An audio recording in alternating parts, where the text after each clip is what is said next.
meeting to order. Roll call the trustees. Mr. Hendon. Here. Mrs. Lamacchia. Here. Ms. Conan. Here. Mr. Moran. Here. Mrs. Trout. Here. Mr. Zaring. Here. Consent agenda items, calling for a motion to approve. So moved. Move. Second. All in favor? Aye. Thank you. Moving to the action items. Eva Jo Romaine, COOM Director's Report, please. Good morning. So our first item in the report is to report on our excellent circulation ranking for 2016. I am very pleased to let you know that for 2016 we ranked second in total circulation in the United States, with only the New York Public Library having higher circulation. With this ranking, we were also, of course, the top library in Ohio, surpassing both Cuyahoga County and Columbus Metro. And I listed here for you in the chart the 10 top circulating libraries. And it's interesting to note that 3 of the top 10 are in Ohio. We'd like to congratulate our trustee, Bill Moran, on receiving the Founders Award from Resource. He served on that board and is board chair for many years. And the award will be presented at the Resource Gala on October 12th. Congratulations, Mr. Moran, Thank you. on your recognition. And then I have to do this weird thing where I have to tell you that I received an award from the Ohio Library Council as the 2017 Hall of Fame librarian. And this award, the staff who nominated me had a lot to say about my commitment to the profession, and it recognizes someone's career achievements. And this is awarded at the OLC annual conference at a luncheon in October. Did you have a question? No, I thought you were. Besides my award as the Hall of Fame librarian, we have 2 other awards for our library from the Ohio Library Council. The first is for the cataloging team lead, Michael Christian Budd, who is receiving the Service Excellent Award. And Michael is here, seated in the front row, and will be addressing you later in the informational part of the agenda. His recognitions include a lot of work with the Ohio Library Council, but also helping us with the cataloging and processing, which really puts those materials out for people to be able to find them in the catalog, know where they are on the shelf, and get the items that they want. So definitely contributes to our success in being the second busiest library in the country. The second is an innovation award that's for our collection of services called the We Have the Hots for You. And this is the Hot Authors, Hot Tickets, Book Hookup, and CD of the Month. And this is the Library Innovation Award winner. So we're very pleased to have these additional recognitions from our state professional association. We just have a lot of good news at the beginning of the report this morning, because Paula Bremheger, our Chief Strategy and Technology Officer, has been selected to be part of the Chamber's 2017 Leadership Action Class. So she's getting ready to start that year-long process. Here's just a brief state budget update. As you know, the state still provides about 2/3 of our funding in the Public Library Fund. And when the budget was introduced, the Public Library Fund percent of the general revenue fund, I know this is so confusing unless you live with it every day, was being reduced from 1.7%, which it was in temporary law in the previous budget, to 1.66%. Both the governor and the House budget had that reduced percent. We were able to get the Senate to increase that to 1.68% and keep that through the conference committee, which was quite an accomplishment, especially in this budget. However, that still means that our revenue will be dropping by about $1 million for the estimate that we have for this year. I especially wanted to recognize trustees Bob Hendon and Bill Moran for making calls to support setting the PLF at 1.68% while we were in conference committee, and it looked like that might slip away. So thanks for your help in getting that done.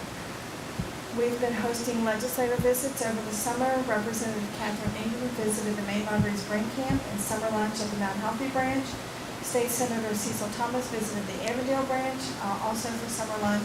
And Aaliyah Brown from U.S. Senator Sherrod Brown's office visited the Reading branch for the summer lunch program. Representative Bridget Kelly visited the Clifton branch to observe Brain Camp, All state legislators have been invited to visit the library over the summer, and we hope to see more as we go on. An update on our Friends sale. I told you at our last meeting I didn't have sale results yet for their June sale, but I do. They were announced at $56,500. This is a substantial drop from their sale last June, and their next sale starts next week, August 17th through the 20th at their warehouse. And members do receive a 50% discount on Sunday, so join and save. And the Anderson Township Library Association held their annual sale in June, and that sale grossed $29,576. Also a decrease from last June, but a much smaller decrease, maybe 3 to 5%. With the resignation of the Library Foundation Executive Director, Missy Dieters, will be reestablishing our development office. The foundation will contract with the library for services related to fundraising, including the annual fund and grant writing, rather than hiring its own staff. And this is one of the items in my report that does need board approval. We are considering applying for a Library Services and Technology Act grant with the Carnegie Center of Columbia Tusculum to purchase a laptop kiosk to be placed in the center. This is the same type of kiosk that we have currently at the Walnut Hills branch, and it's been very successful. If we do apply, you have to approve the application with up to 25% of the project costs provided by local funds, and we estimate the match would be less than $15,000. And this center is housed in a former East End Branch Library that closed in 1959. Occasionally, I run into people who ask me how come we closed it, and I said, that was literally before I was born. I don't know. So, I'm sorry to tell you, I have no knowledge of that. And this is a second action item that I need from you, is that following the conclusion of filming The Public, Emilio Estevez presented the library with an autographed drawing of cast members. This was done by Justin Inman, who was an extra for the movie. And I need you to formally approve our acceptance of that artwork. We participated recently in the Ohio Omnibus Survey. This is a survey of registered voters in Hamilton County, and questions about library use and opinion were included along with a few other businesses. While only 48.2% of the respondents feel that Hamilton County as a whole is on the right track, 81.7% give the library a total positive rating. 71.5% feel that the library is making good use of public tax dollars, and nearly 80% are at least somewhat concerned that funding has been cut 26% since 2000, while circulation has increased 60%. 87.3% feel that the library will be very or somewhat important to the community 10 years from now. Here's our holiday closing schedule. Most of this is included in our holiday policy, the exception being Easter Sunday, which is April 1st. Everything else is just following our standard holiday closing policy. And then this would be setting the board meeting dates for 2018. They are on the second Tuesday of each month. 3 are at Maine, 3 are at other branches. We have Mount Washington in April, Price Hill in June, and Harrison in October. And I know, Betsy, you mentioned to me that you wanted to consider changing the April meeting To the Monday, April 9th, if that was okay. to Monday, April 9th instead of Tuesday, April 10th. Are there any objections No to that? objections. That's All okay, right, and so I can with go to that Girl one Scout change, meeting I in would June. ask for your approval of this report. It can be done with an acclamation vote. Don't we need a motion and a second? We do need a motion. Okay. Move. I'd ask for a motion to I'll approve move. the action items. I'll move. Second. All in favor? Aye. Thank you. All right, moving on to the Facilities and Finance and Audit Committee report. That's Mr. That's Bob. Mr. Henry. You've got it. You want it on paper, or you want it on there? Thank you very much. I apologize for the temperature in this room, but we're having some adjustments made to the air conditioning, so you just bear with us. Get too warm, you can always leave. Okay, Facilities and Finance updates. Facilities and Finance and Audit Committee met July 26th. Committee Chairman Robert Hendon, committee members William Rand, Monica Conan were there in attendance. Staff members Kim Member and Molly DeFosse were also in attendance.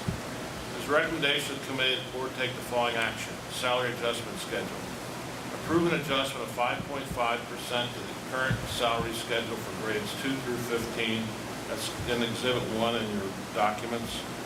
The labor market has become increasingly competitive, and the library has seen an increase in employee turnover. The cost of turnover impacts the entire organization.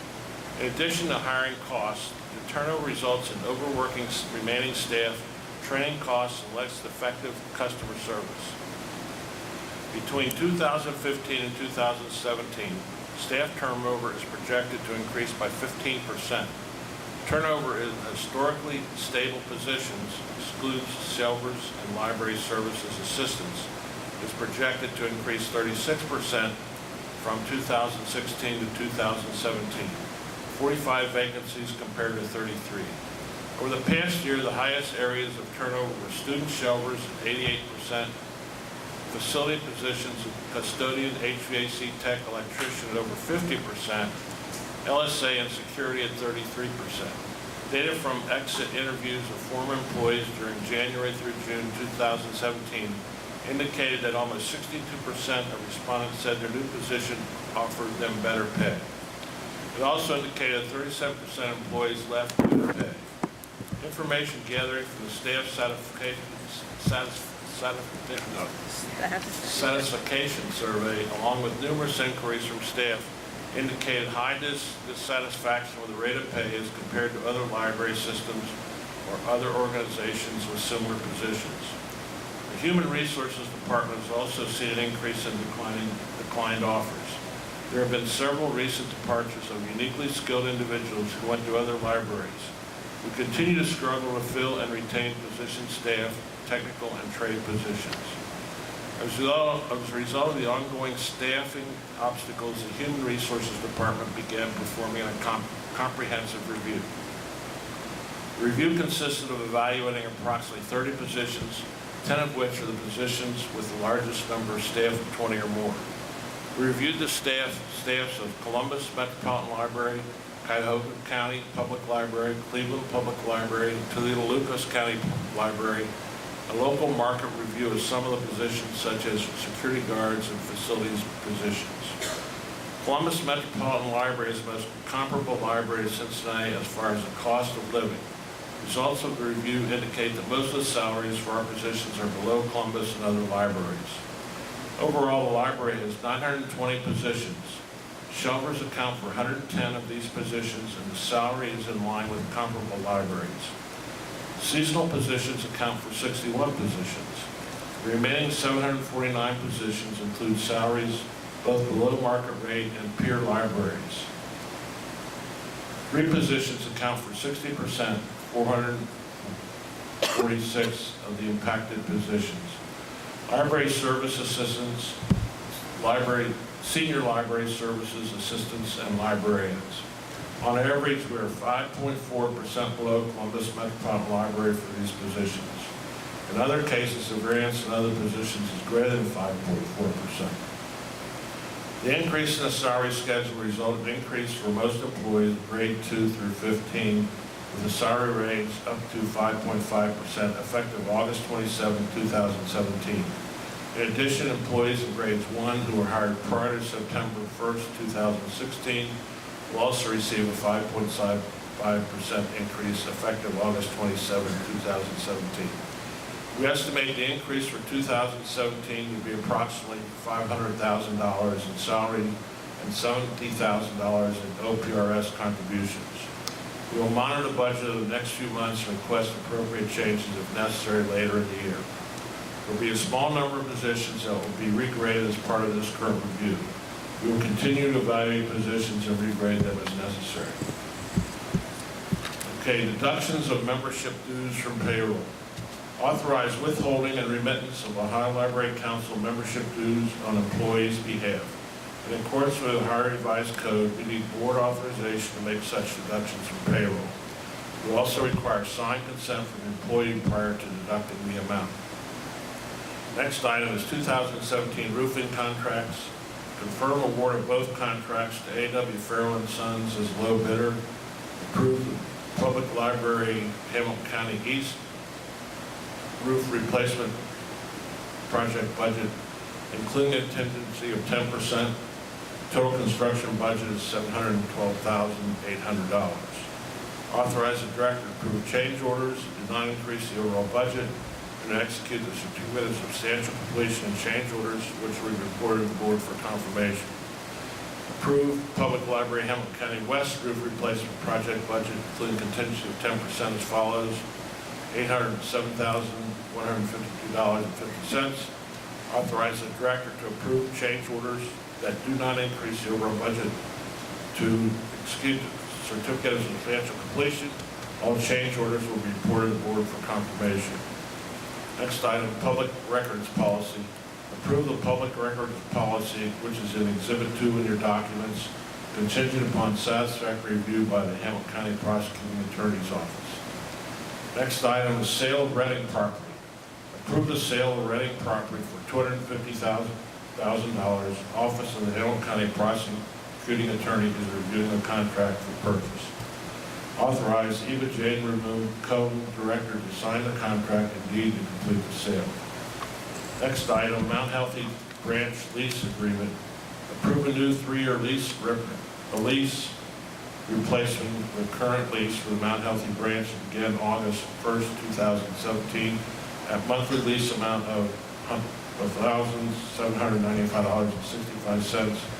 For the term of the lease, the previous lease included rent escalations during the time periods.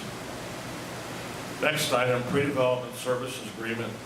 Library has entered into a pre-development services agreement with 3CDC to review future uses of the north building to assist in the potential sale of the building. To date, there is nothing to report. Main Library South Building renovation. The library is working with GDBN on a project to replace the tile pavers in the atrium and to identify other necessary modifications in advance of relocating all public services to the south building. The proposed agreement is in process and planning will begin immediately after the addition agreement is signed. And I need approval of the items. So I move that we approve those. Second. Are Are there any questions? No. just a note, on the Reading property, I think we should Hang on.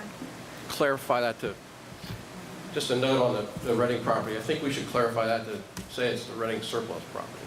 Okay. Yes. Good point. We'll need a roll call vote for the approval. Mr. Hendon? Aye. Mrs. Lamacchia? Aye. Ms. Konen? Aye. Mr. Moran? Aye. Mrs. Trout? Aye. Mr. Zering? Aye.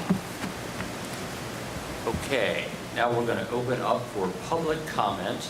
Before that, I understand that many of the individuals attending today's meeting wish to make comment on the library's facility plan, specifically with respect to the possible closure of the north building of the main downtown library. Make a quick statement to that effect. This plan is the result of a comprehensive review of all of our facilities and was first announced in October 2016. It positively affects the library's ability to provide world-class service now and in the future. I would like to clarify a few points. To date, the only parts of the plan which are approved by the Board of Trustees are the concept of an operations center. However, specific location has not yet been identified. 2, consolidating public services at the main library into its south building. 3, requesting the Finance and Audit Committee determine the best way to fund the project, although funding for the plan has not yet been secured. 4, entering into a pre-development services agreement with 3CDC. We'll make it clear that this agreement comes at no cost to the library unless the project advances beyond pre-development. With regards to the decision to consolidate public services at the main library in the south building, this decision was made after a space utilization study showed that we have enough space in the south building for all public services. Consolidation makes the main library safer by reducing monitoring footprint for security. It makes it more convenient for families to use by putting departments used by kids, teens, and adults in one building. This facilities plan was made with the entire public library of Cincinnati and Hamilton County library system in mind. It is not solely focused on the future of the north building of the main library. And importantly, no services are being cut with this plan. We have 41 total locations, many of which are in need of repair and improvement. At our current pace of funding, it will take 27 years to complete this work, which we do not believe is acceptable. We are committed to working toward a more responsible timetable for completing this work in a fiscally responsible manner and to making the library fully accessible to all of our cardholders. We'll now open up for public comment, and I will read the names of those who have signed in. First up is Zach. There is 3 minutes per speaker, so please, we will time and limit that to that period. In the minute, I think take the microphone back up here. Okay, we'll put the microphone back up, and I will, I'll shout out the names as we're coming on. Zach Cox is first up.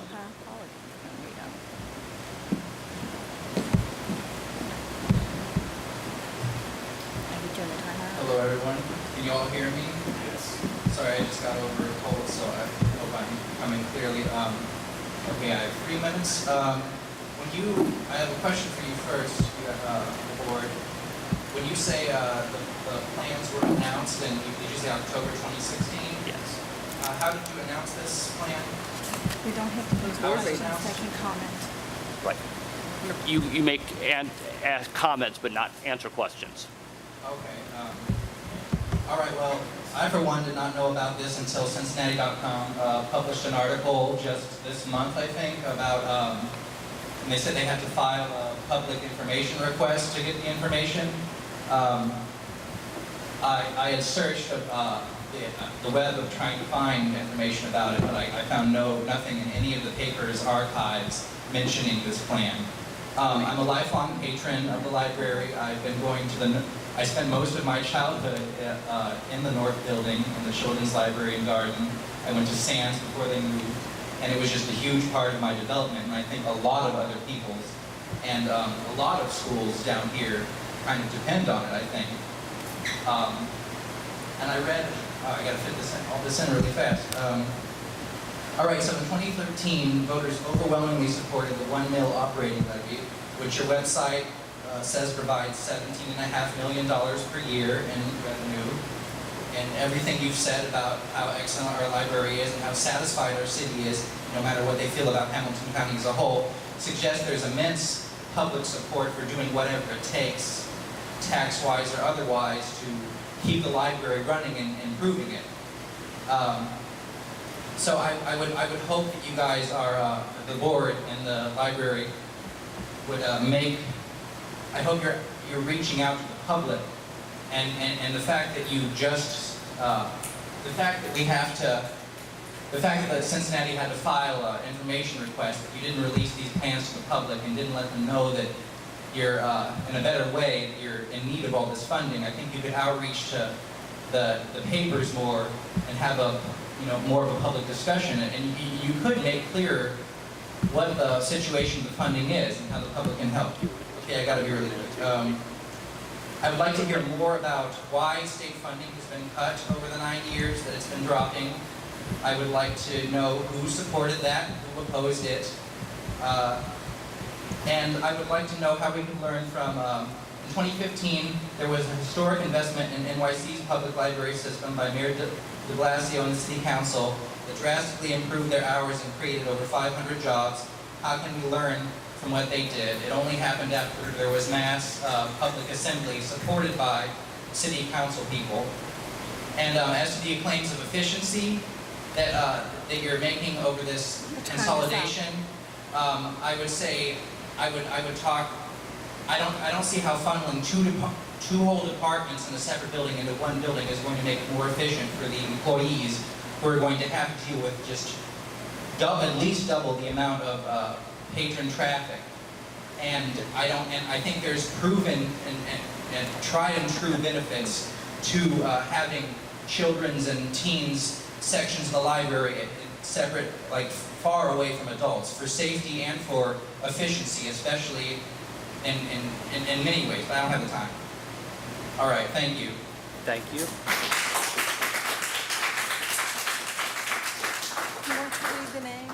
Vince Trefola,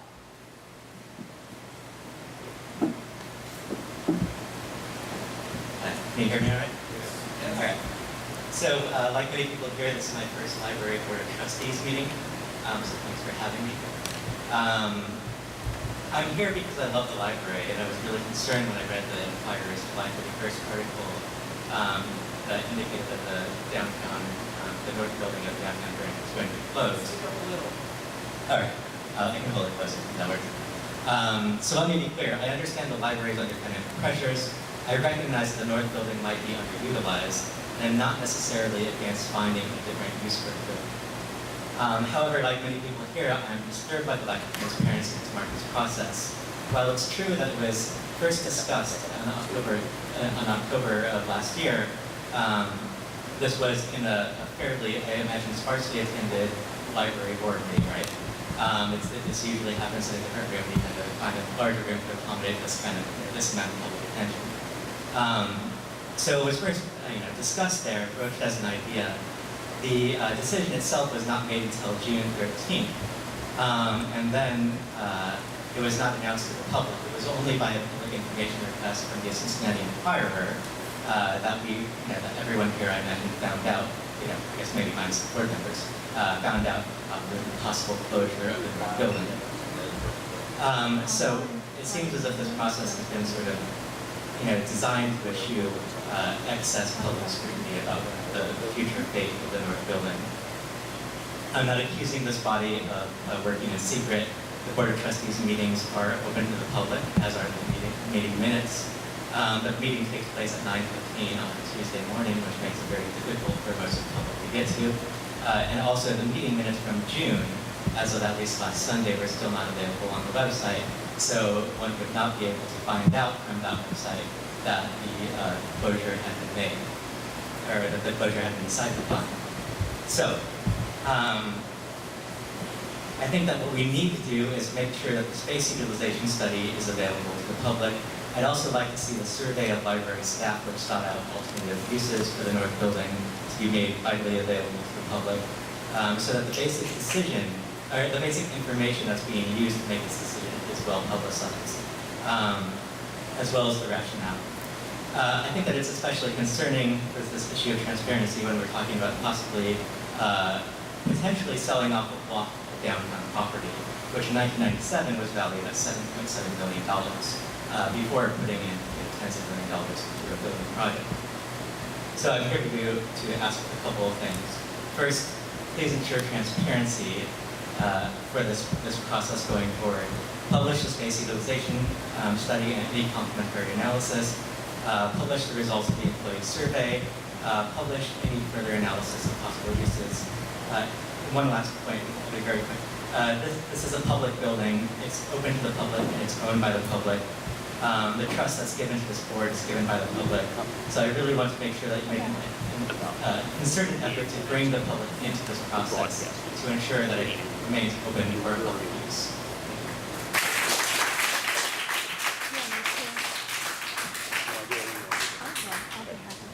Just in the interest of hitting a couple of those points on the head, let's make a couple of very quick comments. I'm going to turn the mic over to Executive Director Lou Benner. So, as you noted, all of our meetings are public, and that calendar is approved every August and posted on our webpage. But you don't need to wait for our minutes to be published because we put our entire board reports on the webpage the same day that the meeting occurs. So you can read those reports in full the minute they are published. And the only reason the Enquirer did a public records request was because they didn't know to look for those records on our public website. The things that we provided were primarily the reports that were already published on our webpage. Second of all, the cameras give live and recurring broadcasting of these meetings. So I want you to know that. Second of all, I'd make the point that funding really happens at the state level. Your board of trustees are here volunteering their time. 7 years of service, each one of us and several more have given looking after fiscal responsibility, but also love of the library. So your points are appreciated, but they're understood. To follow up on that, we are not part of the city or county government, receive no funding from the city or county. So any funding reductions happening at the state level are happening to all public libraries universally.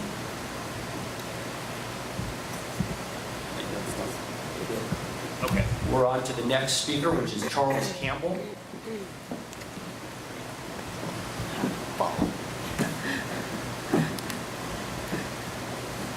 Hi, can everyone hear me right now? Okay. My name is Charles Campbell. I'm a longtime library patron and former library employee. Recent reporting by the Cincinnati Enquirer has raised serious doubts about the ability of this board to make decisions about the future of the North Building that are in the best interest of the library and its patrons. I want to raise a couple of points from the Enquirer article. First of all, the Enquirer quotes a Mr. Michael Moran, who is a senior vice president at real estate firm CBRE, and who happens to be the son, according to a public records surgeon library board secretary, William J. Moran. The younger Mr. Moran is commenting in the article about the valuation and possible development future of the North Building property. The possible involvement of a board member's family member as an interested third party seems to raise the specter of a classic conflict of interest. So my first question is, what, if any, has the role, informal or formal, of CBRE and the younger Mr. Moran been in the consultation process so far? I have a second point. The Cincinnati Center City Development Corporation, 3CDC, has been guaranteed the reimbursement of up to $50,000 in expenses to provide advice about the future building, as covered in the report we just went through.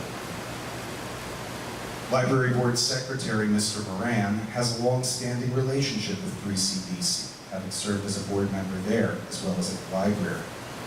Given this relationship, how can we be sure Mr. Moran is not, in effect, serving two masters? The development community represented by 3CDC on the one hand, and the library, its employees, patrons on the other. This all leaves me with grave concerns that the decisions here are really being made by and in the interests of the corporate and development communities, rather than the library. And the truth is, as I see it, the only way these concerns can be alleviated is if the library board adopts a completely transparent and open decision-making process that actively involves community and employee input about the future of this valuable property. Thank you for your time.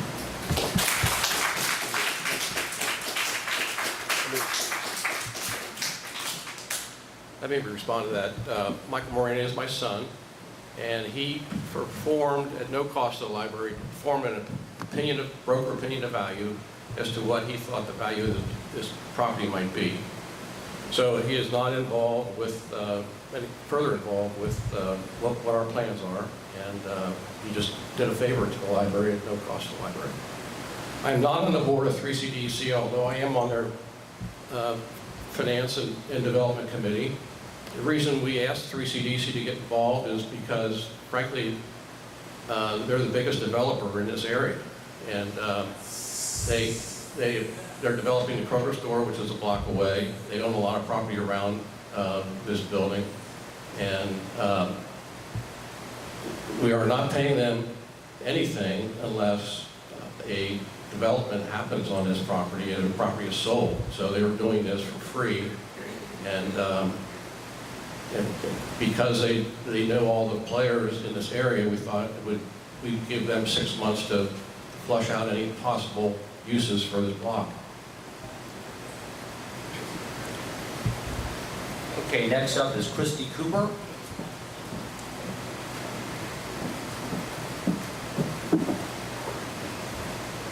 Is it? Hi, my name is Christy Cooper. I'm from the Library Defense Network. Our mission is to mobilize communities to stand up for their library rights. We jump in when there are threats to library access, elections, staffing, space, programming, and more. We believe strong libraries are vital for strong communities. And unfortunately, those threats are not always external. They can often be internal as well, which appears to be the case here. I see that you guys are an appointed board. None of you live in the city of Cincinnati proper. You didn't choose to close any of your libraries in your communities. You only meet 6 times a year, which is already very unusual for most libraries, but especially strange for a system your size. I see that many of you are also on several other boards and commissions, such as the nonprofit 3CDC, to plan the logistics of closing the building.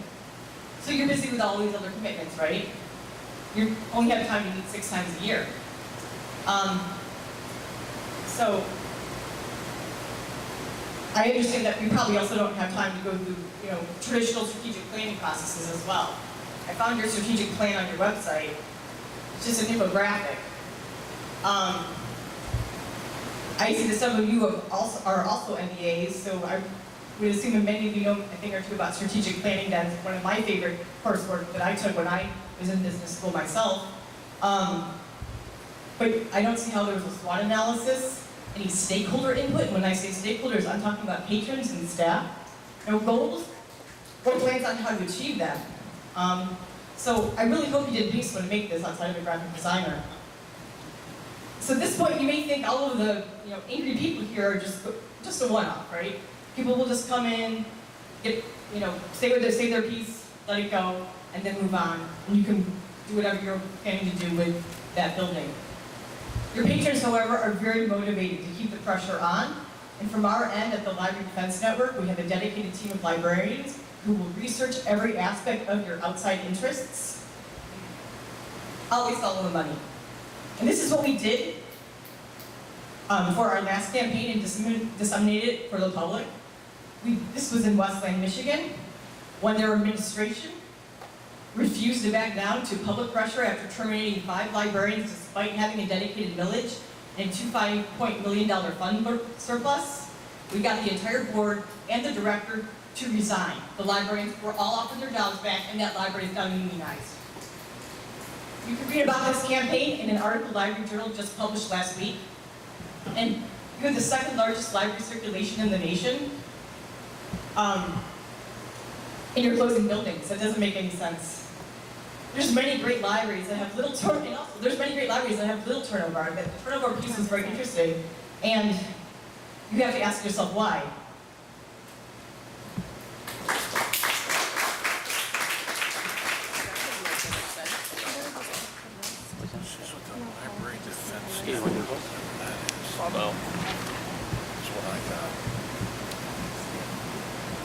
McCall DeRamas?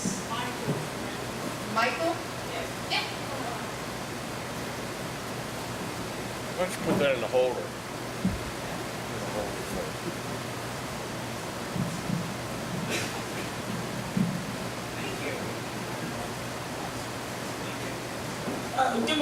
Good morning or good afternoon. My name is Michael DeRamas. I've been a patron here since my freshman year, and this is, along with a couple of other places, one of the places where I have gotten my education, because I believe anyone can be smart, and I believe the library is the engine of what I like to call the age of information. Just a few thoughts I'm going to share with you from what I'm hearing. As someone who believes in freedom and liberty, I believe that one of the main cores of those 2 words is having a say in anything from A to Z, number 1. Number 2,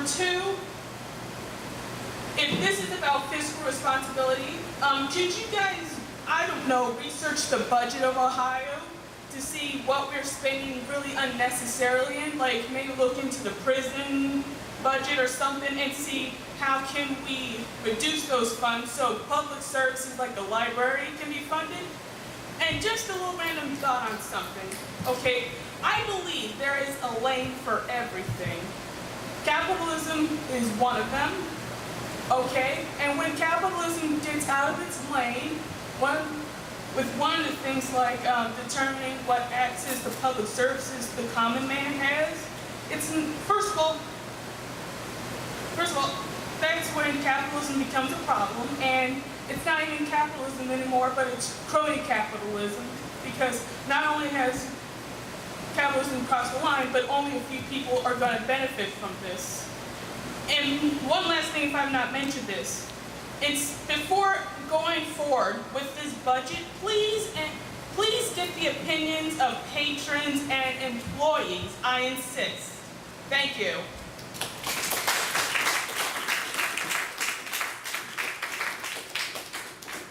Here we have Bryce Phillips.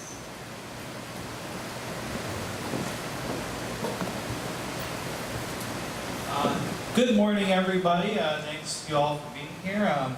On behalf of DSA Cincinnati / Northern Kentucky, I'd like to invite all of you, especially the library board members, to a town hall we will be having in this very room, August 22nd, 2 Tuesdays from now, at 6:30 p.m., a time when a lot of working people, and not just the idle rich, are available to hear about issues that affect them and their community. And you look around this city, you look around this country, there's not a lot that isn't mortgaged, owned, or straight out stolen by bankers and developers. But this is one of those places that belongs to the people. This entire building, that building, 2 square blocks.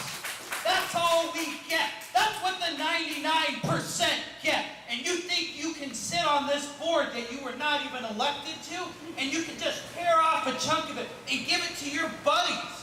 Give it to maybe a shell company that's actually owned by you. And you think that we're stupid? You think that we don't see what you're doing? You think that we're not paying attention? You're right. This stuff isn't really hidden. You are not violating the Ohio Open Public Meetings Act. So hats off to you on that one. Going forward, we'll be continuing to build a movement.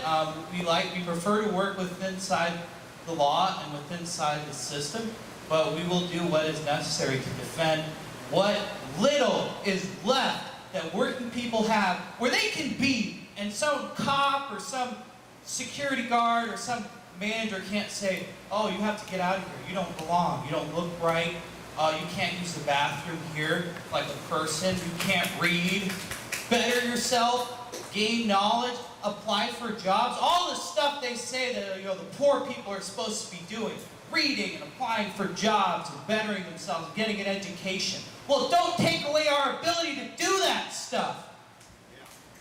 You all probably have a library in your fancy mansion with a gold,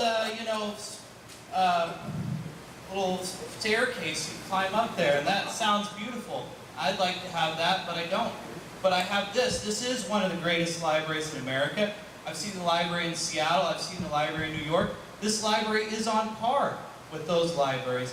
And just last but not least, if you don't want to take serving the public seriously and just want to serve yourself, then don't serve on a public library board, because there's a lot of other people that would probably be willing to do it. I'd do it. I'd sit on a board of a library. I'm sure a lot of people here would too. So with that, hopefully we can all come to a resolution of this that's positive. We don't believe the North Side building has to stay with the same use that it has, just that it was built with public money in the public interest, and therefore must continue to be a public space for the people of Cincinnati, regardless of how much money they have. Thank you, and have a good rest of your morning.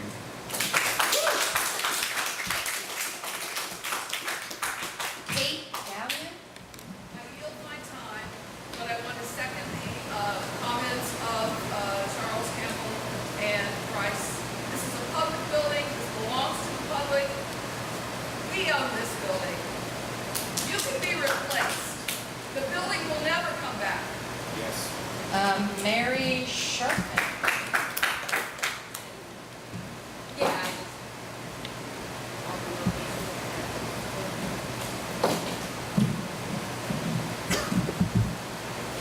Hello.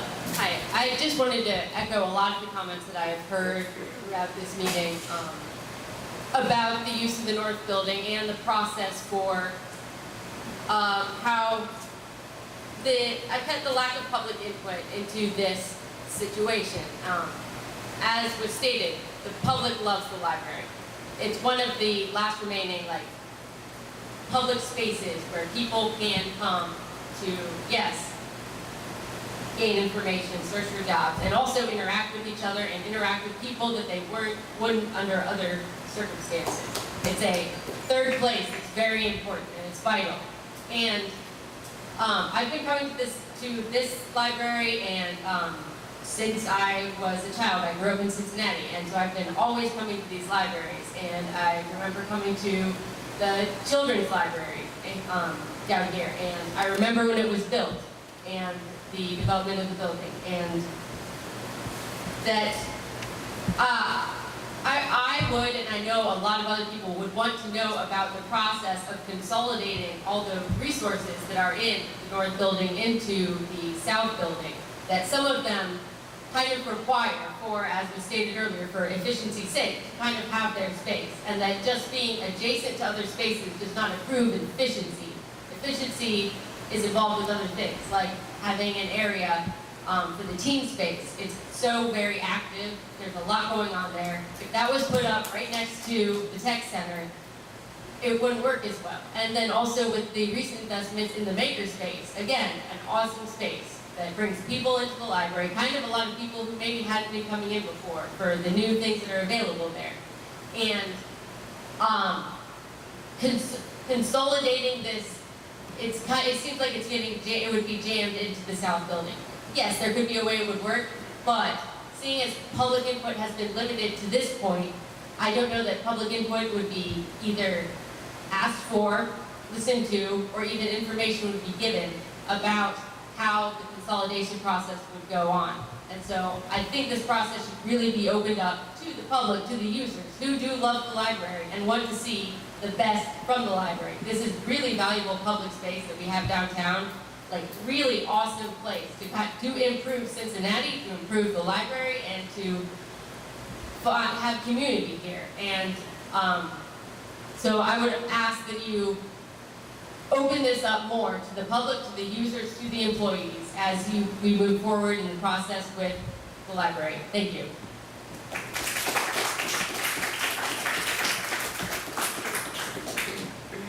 Robert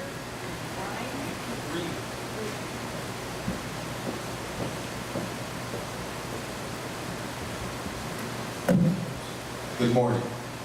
I've been a user of this library for 40 years. And in fact, 40 years ago, I was a street person, and I used to sleep at 6 and Vine on the sidewalk. This library is one of the institutions that allowed me to get an education. And I'm now a professor of mathematics and physics at a local college. As has been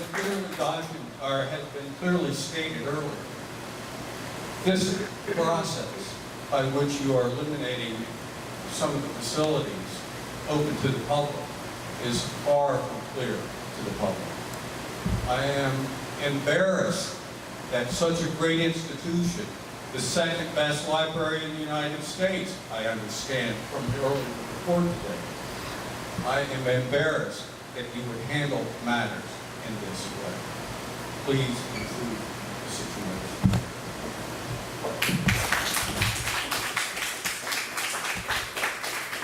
Margaret Ryan.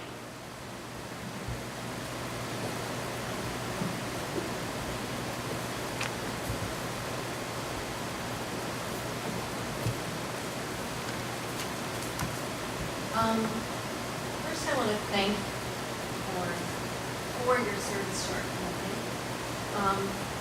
You give many hours of your life to help us become the second best library in this country. And I appreciate that effort. I found out about this on Facebook. I have lived in Westwood for 40 years. I have been part of the Cincinnati Book Art Society that the library has partnered with. We have an exhibit going on right now. I see it as the most enriching place in our city. And it is a little puzzling when we think we should be expanding our libraries, expanding public access to education and educational resources like computers, especially for lower income people that don't have that access. You know, we've heard people speak to education job search, the whole arts, in our schools, because of budget cuts, the same things that you guys are facing. Decisions are being made that maybe aren't in the best interest of the public, but we need to find ways, especially with this, our library, to save it. And maybe, I think you spoke that you don't get money from the city, or you don't get money from the county, but only from the state. Well, maybe we need to take a look at it and try to find other ways of funding. We can fund our stadiums, we've got to be able to fund the library.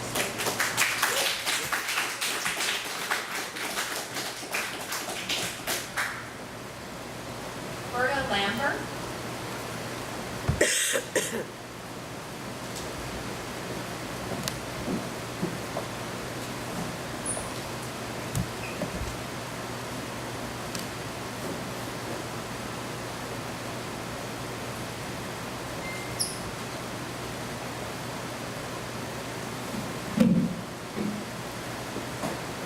You have a responsibility to the public.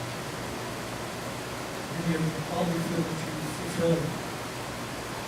When you have a controversial issue, as this is, you cannot just go by the letter of the rules of the law. You have to be assertive and allow the public to know what is going on.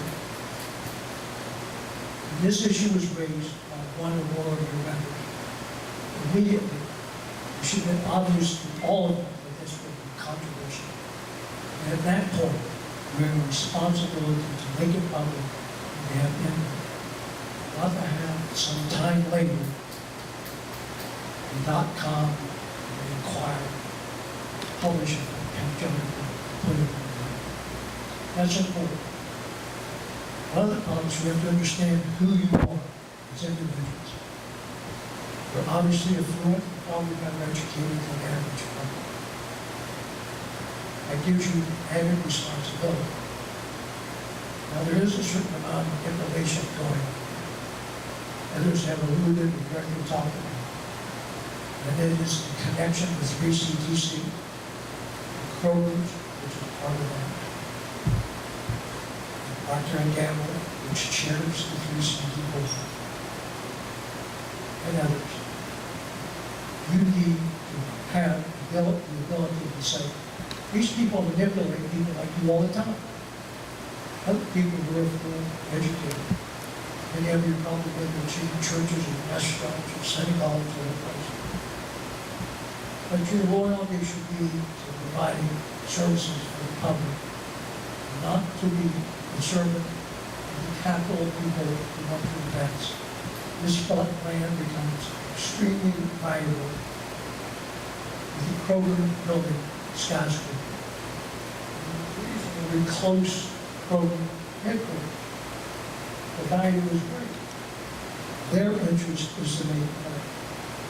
Your interest should serve the public interest. One of those things that you should be doing is not selling the building, consolidating in any way. You should actually be looking for additional land and funds to buy it. Because this city won't grow. It's been stagnant for several decades. All the signs are there. You need to serve the public. It's obvious in the previous board, and they built that building, put the services in there, saw the future. We've been planned to the future, the responsibilities. Because you have not a legal responsibility, an ethical responsibility to it.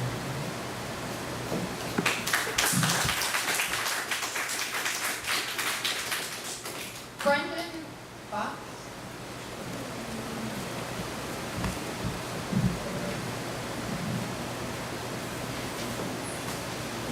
Hello. It has been my privilege to benefit from a strong public library in this city for almost my entire adult life. The Cincinnati Public Library is an institution, and it's been improving the value of lives in the community for more than 160 years. In 2006, this library participated in a study that found libraries produce a direct economic benefit to the local community of nearly $4 for every dollar spent on library expenditures. More importantly, it provided unquantifiable benefits, including, quote, improve economic prospects, and enhance the quality of life for its patrons. Now, as we've been discussing, is currently this board is under advice from private organizations. It has decided to shutter the North Building with the precise use of that facility in the future, currently in limbo. From what I have seen, however, discussion of that future includes the possibility of the building being sold outright or released to retailers. I find this highly objectionable. I find it objectionable in part because of how opaque the process has been, and how the Cincinnati Public Library is treated as something of a foregone conclusion. Taxpayers footed the bill for both the purchase of the North Building's property and its construction. If this building is sold or leased to private retailers, how does the community benefit? More importantly, where is the need? Cincinnati Public Library has two separate organizations for raising money and acquiring equipment. 96% of the library's revenue comes from public money. Is it so hurting for cash that the North Building must be shut down? The need for this move has not been satisfactorily demonstrated to the public. And even if the North Building's operating costs are prohibitive, it is my belief that this space should not be sold or repurposed for the benefit of the community. If it is to be leased, let it be leased to local nonprofits, of which there are many, who provide valuable services to the community. Let the investment that we, the people of Hamilton County, made in this property continue to serve us. Part of the reason Cincinnati Public Library has thrived is because the community supports you and trusts you. The way the North Building issue is being handled undermines that public trust.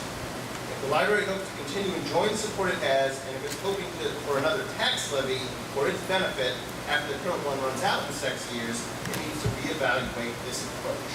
Thank you.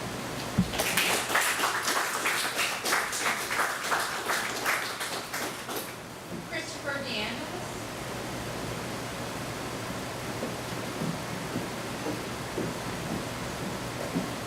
Hello, thank you for your time. I'm a recent transplant to Cincinnati. I came here to work on community economic development projects, in particular cooperatives. And one of the things when I was thinking about moving, I moved to Philadelphia, I was looking at the different services and amenities that Cincinnati provides. And public library, the Central Public Library, is a key factor in my thinking. And when I talk to people that I'm going to want to employ, that majority of people can employ for the cooperative we're working on in our community, but folks I'm going to recruit, this is going to be a draw. And so, even though I don't know all the particulars of the decision that brought you all to the decision to shutter the building, the North Building, I do know from my experience working in cooperatives that when you shut down or remove a physical asset that you have, and this I've seen it happen with cooperatives, it's extraordinarily difficult to then reclaim those resources for the future. The other thing that I would caution in your decision making is I'm glad that I knew about this meeting and that it met the requirements of open meeting requirements.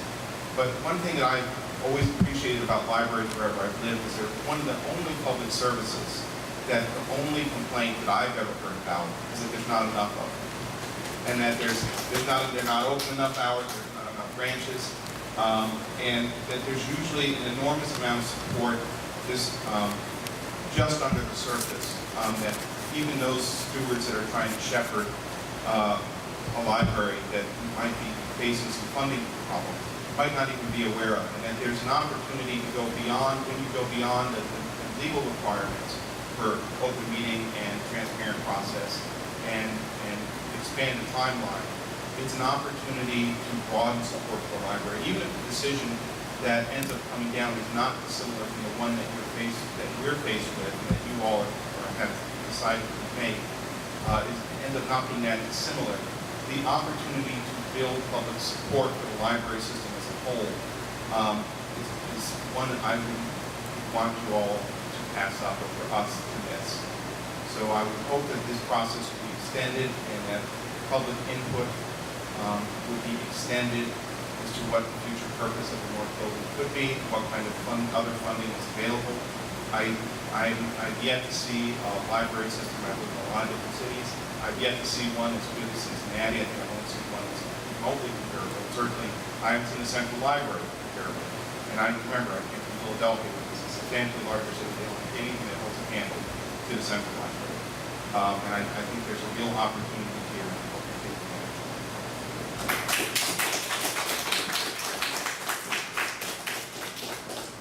Rachel Elliott.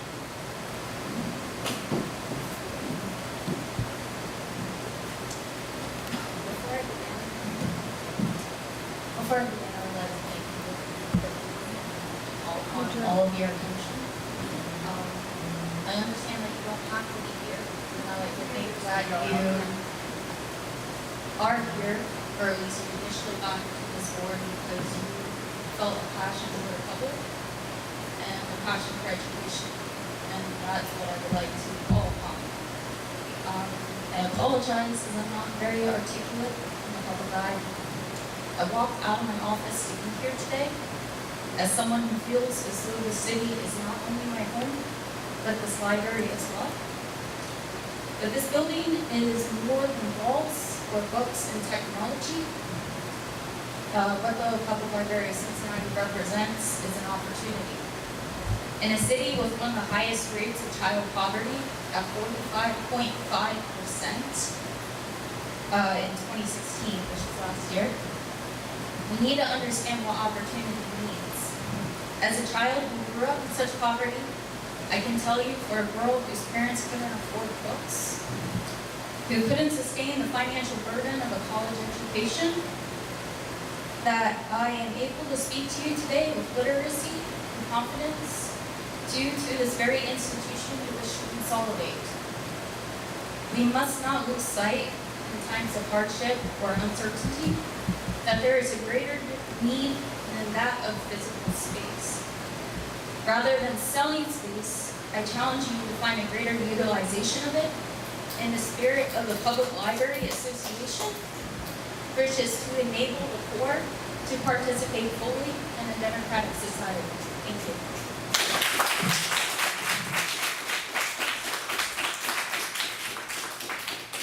Carl Houston.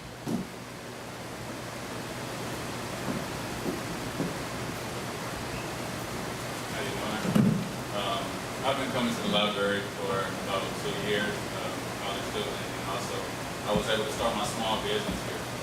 There's a lot of people that I know who do not have the resources that they have at Makerspace, specifically where I spend a lot of my time. It's almost as if it's my mini office, because I'm able to connect with so many different people. I'm able to meet so many people who are creatives, who are trying to work in the exact same space. And I feel as if that in the city of Cincinnati, there are too many things that are being torn down that are supposed to help the youth and to help the community.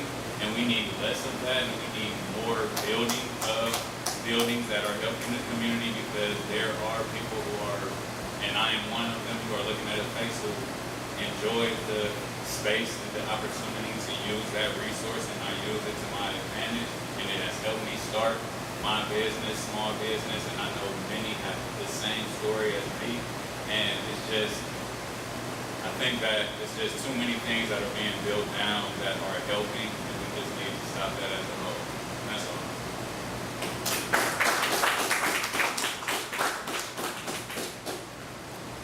Oh, that's it? Thank you all for your comments. We'll move on to the Library Experience Committee report.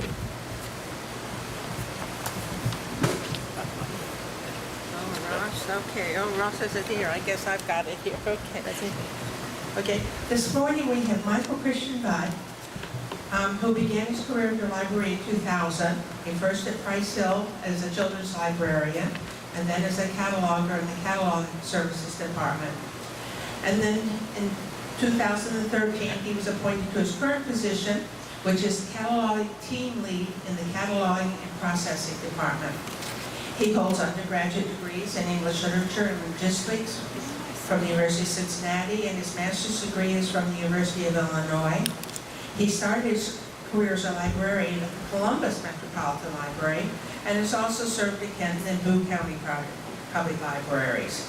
And as noted in the director's report, he is the recipient of the OLC's 2017 Service Excellence Award. I'd like to have Michael Christenbach come up here and talk to us on cataloging.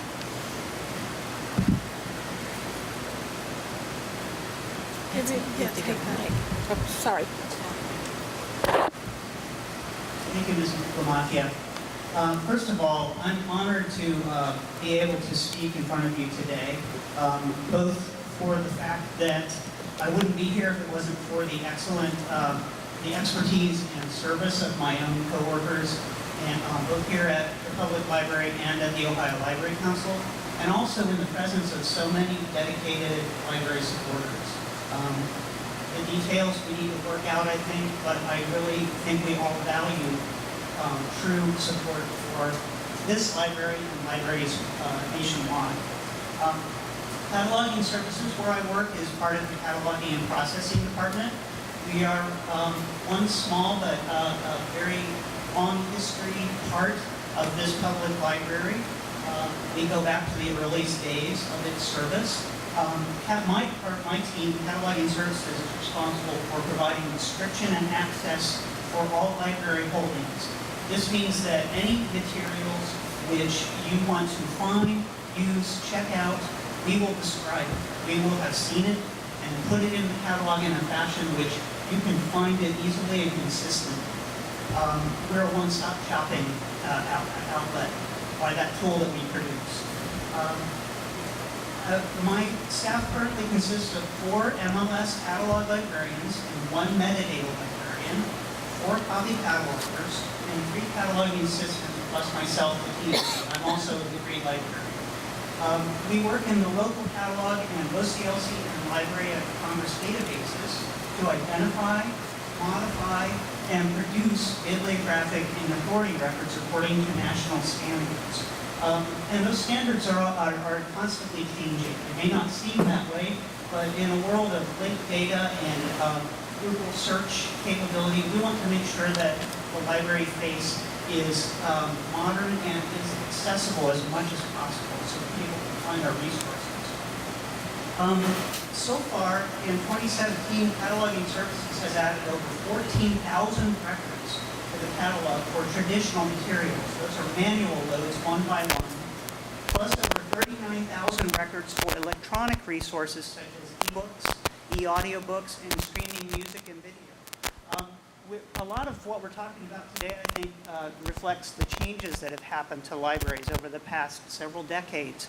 And for example, last year, I'm told that our library had 3.5 million e-resources downloaded. Many of those are accessible directly. In fact, the majority, we hope, are directly accessible through the catalog alongside the print version of a book. And we want you to find those as quickly as possible and download them. Each month, our professional library staff contributes an average of 115 new or enhanced bibliographic records. Those are the traditional catalog records. And 30 name authority records, which are, they define the authorized version of a person's name. If you have 12 different John Smiths, you need to be able to differentiate those in an official way according to the Library of Congress. And we contribute those to the OCLC database. Many of them describe works and authors unique to our library's collection and the Cincinnati area. We're unique in public libraries that we're not unique, but there are not as many of us, that we are NACO certified, so we can handle any local author's work and we can establish their name authority record. We also perform metadata review for all items in the digital library, provide cataloging for valued partner libraries, including the Cincinnati Masonic Center and the Taft Museum of Art, and work closely with public and support staff to maintain and improve catalog access for all existing items in the library's 150-year-old collection.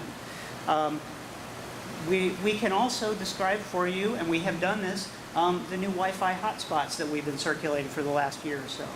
We can provide a record for you for the laptops that are circulated at the Walnut Hills branch. We've done that. Whatever you can give us, a map, a collection of postcards, we can describe it so that you can find it. Cataloging Services' long-standing motto is cataloging is a public service. Every day, we strive to serve our customers both locally and worldwide with a balance of accuracy, efficiency, courtesy, and quality. And I think that's all I have. Are there any questions? Does the board have any questions? Okay, well, thank you very much. Thank Glad you for could the opportunity. make it.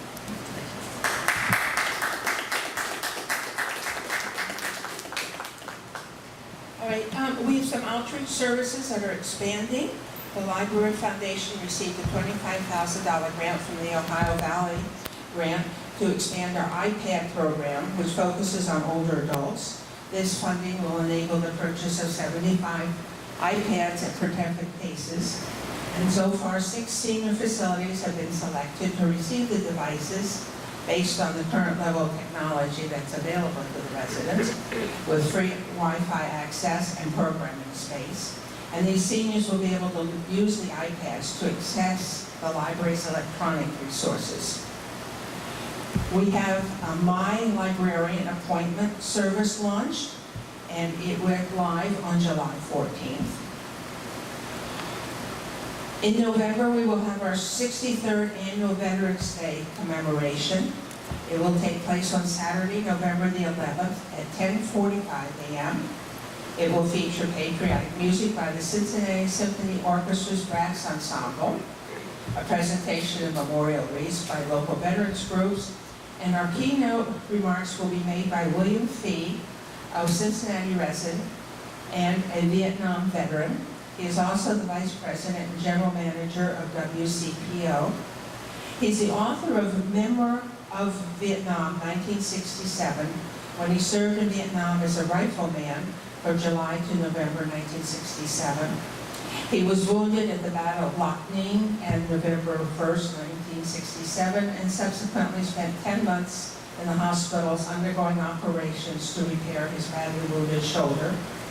He wrote his first memoir while a patient at the Valley Forge Army Hospital, revised it in 2013, adding details of a combat experience learned from Delta Company reunions, and it should be a very interesting remarks. Our upcoming events and exhibits in the Summer Adventure Report, it was a huge success with over 31,000 customers registering, which is a sizable increase over last year. And the customer feedback about Summer Adventure has been very positive. Through partnerships with Cincinnati Public Schools, the UMC Food Ministry, and Mount Healthy City Schools, the library was able to serve over 15,000 summer lunches and snacks in the last couple months. And as part of the Summer Adventure, the library expanded the mini brain camps, which are very popular, tripling the number of sessions. The library staff presented Coding with Ozobots at 49 library and community locations, and over 800 children in grades 1 to 5 participated. Through July 28th, over 2,000 children participated in the week-long branch camps. 526 were at the main library and 1,900 at branch libraries. And 61 children participated in the summer camp reading at 5 of the library locations. The library is partnering with the Center for the Holocaust and Humanity Education to host Visa, a Code of Honor, which is a photographic exhibit of Muslim Albanians who rescued Jews during Holocaust.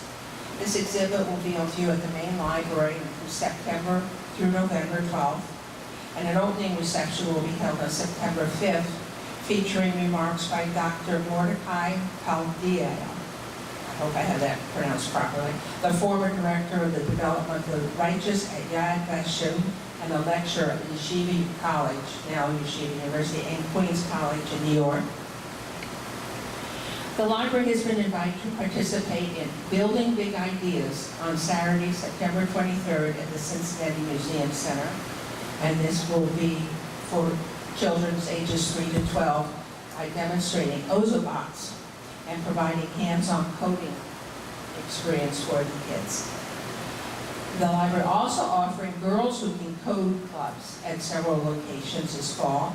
Girls Who Code is a national nonprofit working to close the gender gap in technology. and they're for free after-school programs from 6th to 12th grade. The Teen Read Week will be held October 8th to 14th, featuring Unleash Your Story, and the teens will be encouraged to tell their own stories. And the photo focus projects will be submitted as a part of the 2018 Photo Focus Biennial, which is a month-long celebration for photography and lens-based art. The theme for 2018 is called Open Archive.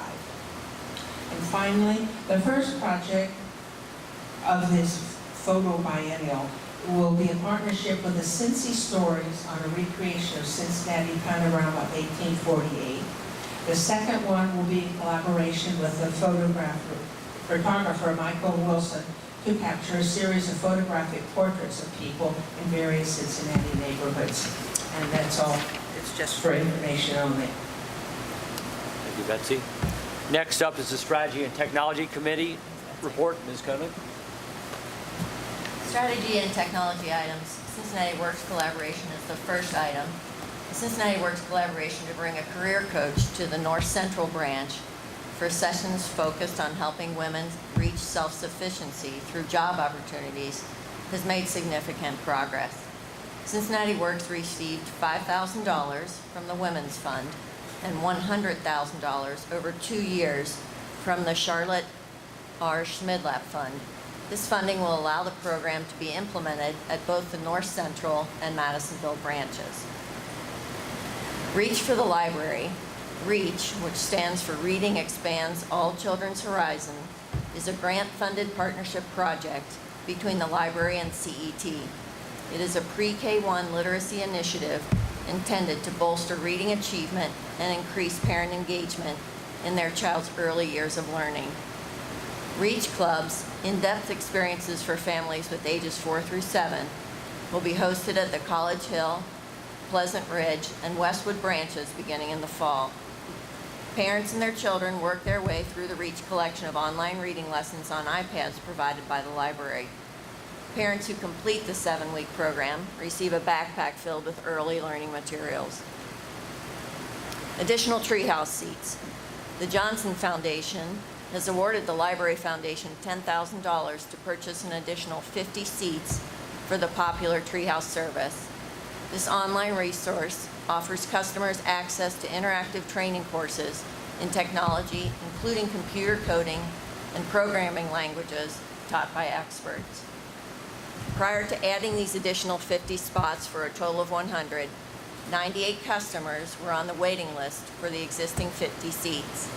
Since its launch in April, approximately 25% of the customers who use Treehouse have requested to check out a seat again once their initial time expired. We have a potential YMCA partnership for a pop-up preschool.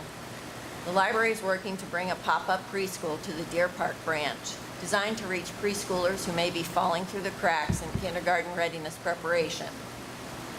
This model is used in many states by the YMCA, but not yet in Ohio. The Deer Park School District's kindergarten readiness assessment scores are among the lowest in Hamilton County, falling below Cincinnati Public Schools, among others.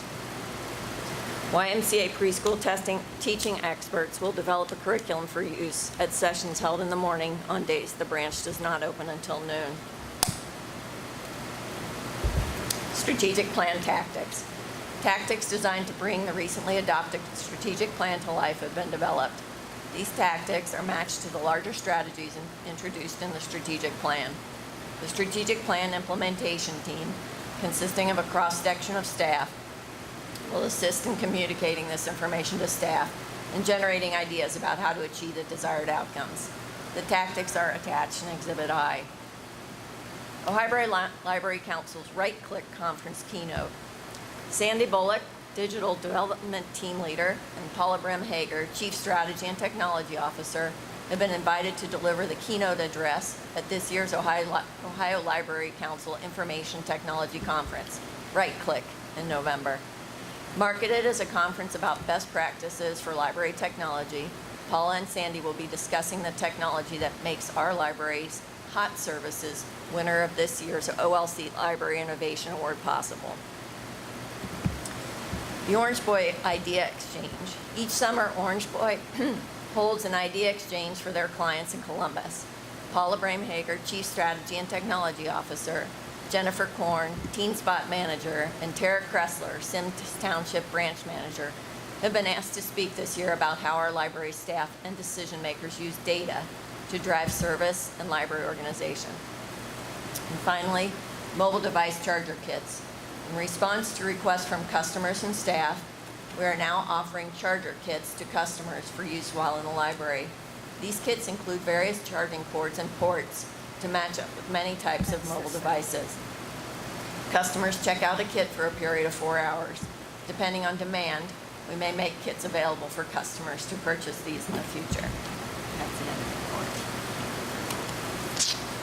Thank you. Thank you. I think that's all we have for today. A meeting to adjourn the meeting. Move we adjourn the meeting. Second? All in favor? Aye. Thank you for coming.